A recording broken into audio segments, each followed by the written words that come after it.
Welcome to the Gemsbach. This video is about Dead Space 2, a 2011 game developed by Visceral Games. I personally hold what seems to be an increasingly rare opinion among players of the Dead Space series, that Dead Space 2 is noticeably worse than the original Dead Space. Now, everyone already agrees that the second game is a lesser work of horror. The opinion I'm advancing here is somewhat stronger, that it's also a lesser work of art. But I must admit that, on first glance, it's not remotely clear why anyone would hold my opinion. After all, nearly every element that hooked people into Dead Space, nearly every element that I praised in my own video on the game, remains present in the sequel. An engrossing and precisely tuned sound design, a plot that deftly blends sci-fi and body horror, a set of enemies who navigate through ductwork to ensure no space ever feels truly safe, a dismemberment-based fighting system that increases combat complexity while enhancing uncertainty regarding whether any given foe is deceased, a pacing that spaces out spans of tension with spans of relief, a combat system that straddles the line between being restrictive and being empowering, and an eschewing of a traditional HUD in favor of diegetic menus and indicators on and around Isaac's suit. Yet, for all that, I would still maintain that there has been a slight slide down the scales of quality from the first game to the second. After some careful consideration, I've come to a conclusion as to why this is. Frankly, I don't think Dead Space 2 has any big, glaring problems that weigh it down. It remains a very solid follow-up to the original, and an entertaining, worthwhile experience. This is not a traditional review of the game, which would surely be much more favorable than what follows. Rather, I believe the issues of the second Dead Space are a great many small changes to the formula. Changes that I believe were made in the interest of pursuing a cleaner, clearer, smoother, more conventional game design. But in the sum of all these many small changes and minor alignments with convention is a net negative to the tone and immersive potential of the game, a net deadening of the texture and uniqueness of the series. What follows, then, is a list of such tiny changes and decisions for your consideration.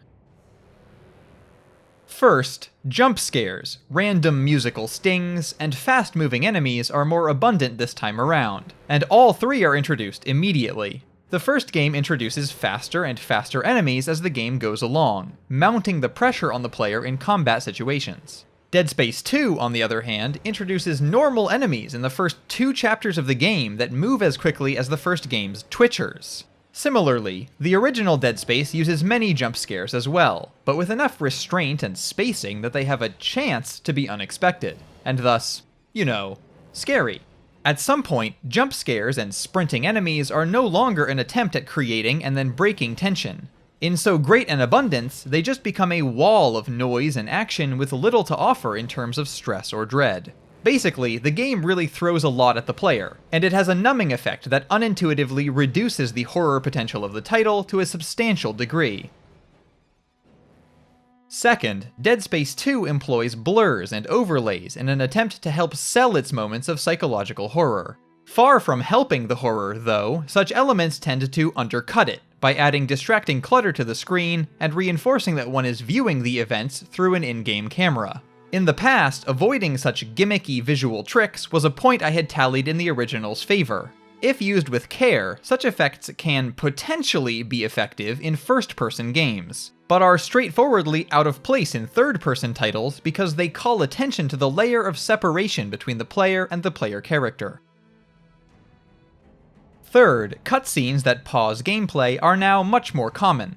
While certainly not always a design flaw, seeing more numerous dedicated cutscenes in a sequel to Dead Space was especially sad, as avoiding anything that could even possibly introduce a disconnect from the game world is one of that game's greatest strengths. Now, in-game storytelling, a la Half-Life, is still practiced throughout the sequel, and is in fact more abundant than it was in the first title.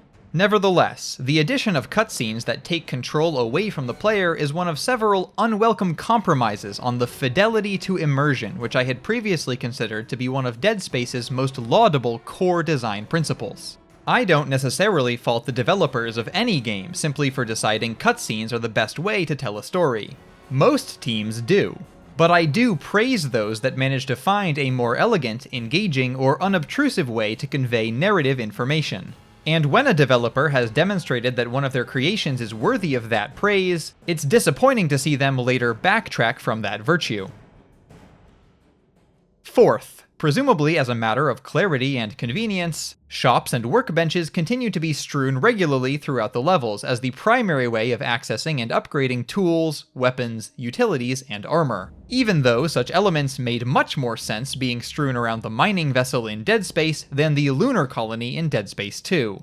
For some reason, citizens of Titan can purchase and improve body armor, dangerous industrial tools, and machine guns at glorified vending machines dotted throughout the colony. Much like the fact, slightly too minor for its own entry in this list, that Isaac's straitjacket at the start of the game has a stasis indicator for some reason, the nonsensical implementation and abundance of shops and workbenches is almost a reverse of the situation in the last 3 points, where this time it's an element being carried forward from the original with no alteration that proves more harmful to the game world's credibility. Fifth, Isaac speaks. But the problem isn't that he speaks, it's how he speaks. Here are a few things we know about Isaac Clarke from the original Dead Space. He's an engineer by trade, intelligent and resourceful enough to repair ship systems under considerable stress. He's stalwart and optimistic, as evidenced by his continued searching for Nicole throughout the game. And he's fairly obedient, following the chain of command with little deviation. Yet, in granting a voice to their previously silent protagonist, none of this characterization seems to have been factored in. You people are unbelievable! Just give me the fucking cure and let me go.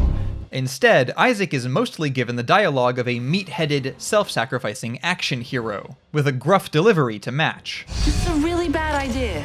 I'll stick around. I'm full of bad ideas. Moreover, in Dead Space, the player often feels alone, through the horror-apt loneliness of moving Isaac silently through levels. In Dead Space 2, the player never feels alone, through the action-apt companionship of Isaac's frequent commentary. Jesus, that thing was angry. Sixth, QuickTime events, previously relegated to moments where Isaac has been grabbed by an enemy, have been spread outward into numerous set pieces in ordinary gameplay and during cutscenes. Being given a button prompt really never fails to take one out of the experience of a game, as it actively reminds the player of a fact the developer is otherwise trying incredibly hard to make them forget, that they are touching a controller, or a keyboard and mouse. That such prompts never fade from the experience of picking up items and similar interactions in the original Dead Space is already a small arguable misstep in that game's otherwise deeply impressive efforts toward immersion. Ideally, Dead Space 2 would have had fewer QTEs and similar prompts, not more. Seventh, there's a copiously utilized hacking minigame. Perhaps inspired by BioShock's bold inclusion of a silly plumbing puzzle for hacking, Dead Space 2 opts to represent Isaac's engineering prowess as a simplistic exercise where one must click on blue zones of a circle before a timer depletes. It's quite stupid. Equally stupid is the animation given to Isaac during these moments, which depicts him rooting around in the wires behind the panel with his hands, then yanking some of them when the minigame is cleared.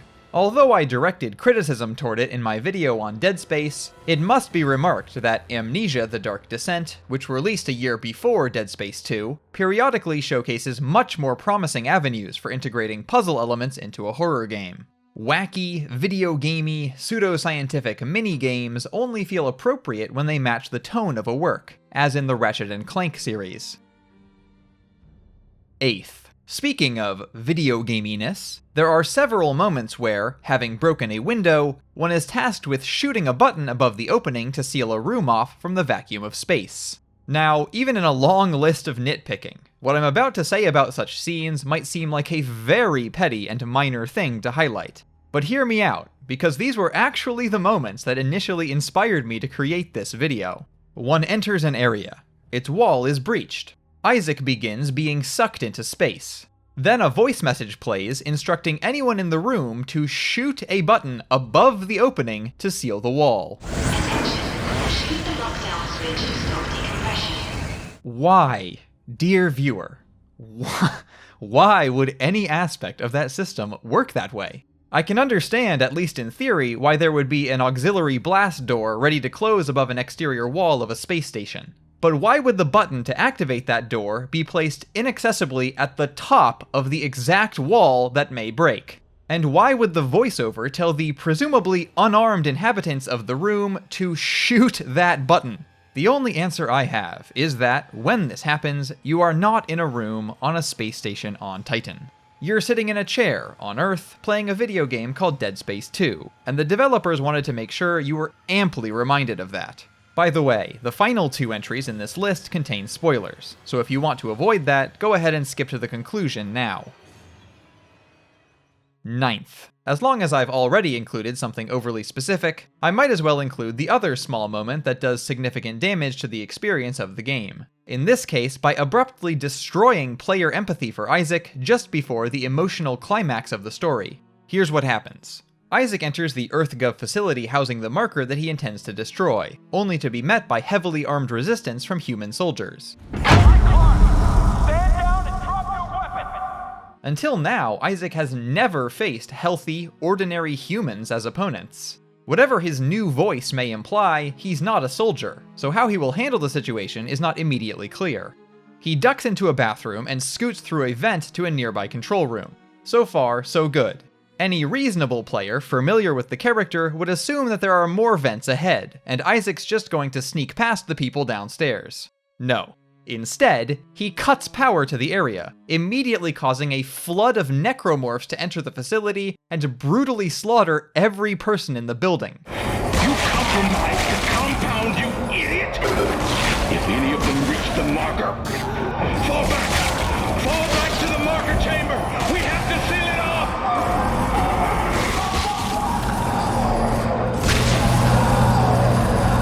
Their mutilated corpses litter the remainder of the game's levels.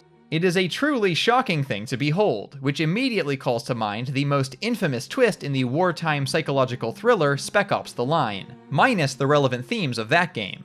Thus, the offhand plot convenience that allows Isaac to proceed further into a building, and allows necromorphs to continue being used as the enemies through the last 3 chapters, involves Isaac Clarke committing what surely amounts to some kind of horrific war crime.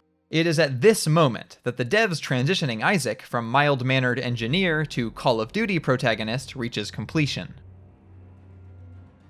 10th. Returning to more general concerns, environments are frequently reused. The few chapters of the original Dead Space that reuse earlier levels, where it is always made clear that Isaac is literally returning to the same parts of the ship, pale in comparison to the repetition in the sequel. In Dead Space 2, almost all of the repeated areas are lightly relit, reordered, or redecorated in an effort to pretend that they are genuinely new places. For the first half of Dead Space 2, it honestly feels as though the majority of the game takes place in one of 4 rooms. Multi-story apartment block, hall with moving walkway, 2-story room with balcony and picture window, and warehouse. Repetition in this area of design likely allows the game to be longer than it would have otherwise been. But duration is not always a virtue in and of itself, and even if it were, that runtime extension comes at a great cost to the experience. At one point, when moving through the Unitology Church's cryogenic crypt, for instance, one quite literally enters and exits the exact same room layout several times in succession. And later, on a jaunt back into the Ishimura for a dubious, plot-convenient reason, The Ishimura. If the gravity tethers are still functional, I can... You can snag up Sec and drag it back? Isaac, this is ridiculous. one really never strays outside of the areas that were present in the prior game, only now partially reskinned with clean room plastic and different lighting. Alright, time to begin backpedaling. Dead Space 2 is very enjoyable. I enjoyed playing it, and you may have enjoyed playing it as well. It is a reasonably worthy follow-up to the original, and as rattled off in the introduction of this video, it retains many of the virtuous features that made the original Dead Space so beloved, successful, and influential. It even has at least one truly excellent segment, the entire sequence up toward, within, and away from the solar array facility in Chapter 7. The failures and issues of Dead Space 2 that mar its excellence are each individually minuscule. It is only through the accumulation of many such issues that I have formed the secure opinion that its predecessor is a superior work. Nevertheless, it is well worth pointing out that nearly all of the problematic elements in the foregoing list are things that were likely changed, or not changed, with intention.